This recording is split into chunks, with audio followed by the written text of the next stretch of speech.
السلام عليكم ورحمة الله وبركاته. haddaan halkaad nagala socotaan waa Abman TV channelka aan ku leenahay YouTube-ka. haddaan halka kaga soo noqono heestii ahayd geelaaba markuu dareeran yahay laba nin duugta. waxaan barnaamijkeena maanta ku soo qaadi doonaa xasuuqa geela Australia, sababta loo xasuuqayo iyo halkuu ka yimiday geela Australia oo uu uga yimiday dalka Australia. haddaynu dib u raacno heesaha iyo abwaaniinta Soomaaliyeed, geelu wuxuu ugu fadhiyay dhammaan ummadda Soomaaliyeed iyo dalal fara badan oo Carbeed qiimo aad u weyn. geelu waa shayga kaliya ee dalal badan ay aad u jecel yihiin xushmeeyaana, maadaama uu waxtar weyn u leeyahay. geelu waa xawayaanka kaliya ee abaar kasta oo dhacda ka hadha, maadaama dhulka iyo xagga sare labadaba uu wax ka cuno. geelu waa xawayaanka kaliya ee muddo bil ah qadnaada, bil kadibna u baahan inuu biyo cabo. geelu waa shayga qiimaha badan, waa shayga uu Ilaahay kaga hadlay quraankiisa meelo badan, sida ilal ibli kayfa khuliqa walmiyeedan arkaysaan geela u abuurnay iyo alla leeyahay. geelu waxa ku cadaanaysa in uu yahay mid dalal fara badan ay qiimeeyaan. wuxuu daaqaa geelu kumanaan geed oo kala duwan, caanihiisu waa mid faa'iido leh. qof kasta oo geel jira ah ama geel soo raacay wuxuu noqdaa mid xigmad badan, taasi oo u sababa caanihiisa uu cabayo ee dhirta kala duwan ah. dadka gabayada Soomaaliyeed ugu badan ee tiriya ama abwaaniinta Soomaaliyeed waxay dhammaantood ay ka soo baxeen in ay hore u ahaayeen kuwa geel jirayaala. geeluna waa mid gebigiisuba runtii aad iyo aad ugu fadhiya qiimo fara badan dalal badan oo Islaam ah oo ay Soomaalidu kow ka tahay. haddaba gaar ahaan haddaynu Soomaali nahay, waynu raranaa, caanihiisaynu cabnaa, hilibkiisa iyaynu qalanaa. waxa ka daran waa gaadiid meel kasta maraya oo dhulka ayna meelo u cayinayn. geeli nooca ahaa iyo maanta bilaa qiimo ku noqday dal adduunka korkiisa ku yaala. runtii waa mid laga xumaado. markaan arko muuqaalada qaarkood waxa ay qabata ilaahayow ka qabo iyo in aan habaaro kuwa gacantooda ku dhufanaya geela ee laynaya.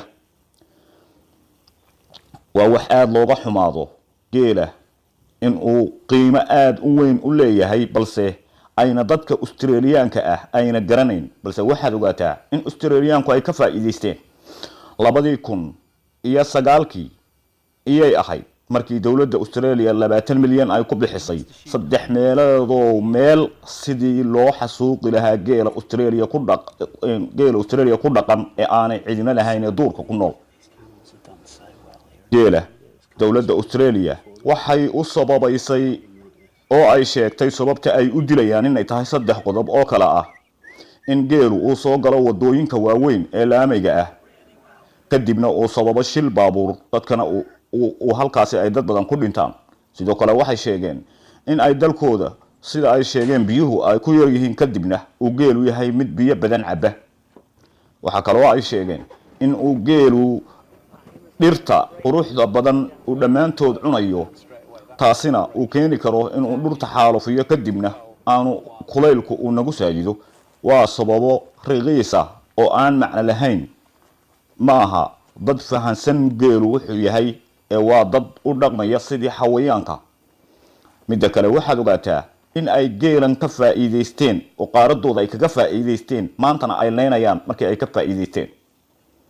geelu siduu ku yimiday qaaradda Australia gumaystihii Ingiriiska iyo daldan oo Pakistan ay ka mid tahay ka soo qaaday geela kumanaan geela oo la socdaan waliba geel jirayaasha xirfadda u lahaa qaabka geela loo dhaqo. geelaasi uu ka soo qaaday Ingiriisku dalka Pakistan iyo dalal badan oo ay Soomaaliya ka mid tahay carabtu ka mid yihiin geel jirayaashooduna la socdeen ayuu keenay Australia.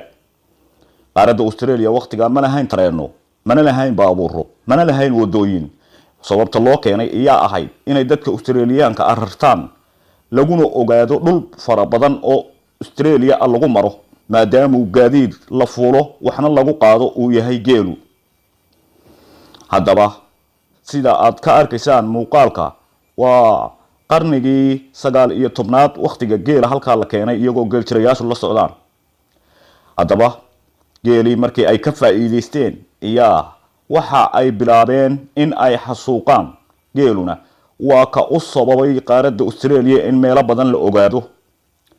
waa arrin mucjiso ah oo laga xumaado wax adigu aad qiimeyso in maanta sida Australia loogu xasuuqo dal kale. toddobaadkan lagu jiro gudihiisa iyo haddana qaaradda Australia dawladda Australia mar kale waxay ansixisay in 10,000 oo neef la laayo taasi oo ay kharash iyo lacag ku bixinayso. waa arrin mucjiso ah waxaad adigu qiimeyso iyaan dalalka qaarkood qiimo ka lahayn. geelan gumaystihii Ingiriiska iyo ka soo guray dadkii uu gumaysanayay oo kaga soo qaaday si xoog ah kadib wuxuu keenay qaaradda Australia si ay uga faa'iideystaan oo dalkooda dhul fara badan ay ugu ogaadaan waxyaabaha ka jira iyo sida uu yahay. haddaba haddii aanu qiimo u lahayn markii ay ka faa'iideysteenna ay leynayaan waa nafsi soo bixi doona ee siduu Soomaalida u yahay geelu bal ila daawo. الله وسبح قري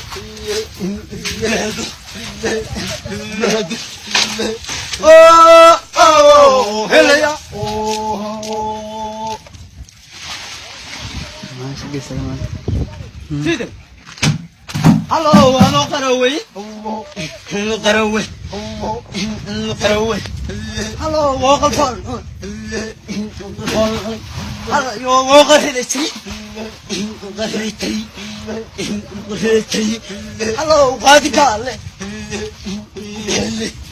الله ارجوكو قوي يو كورو اوه هلا يا اوه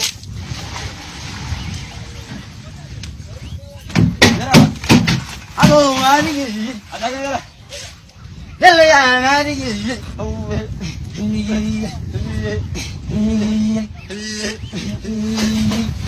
الله قلنا يلي قلنا يلي اللي يا قبل كان دخل اللي يا غيظ كما ضمو قلنا جوتشو الله قلنا جوتشي قلنا جوتشي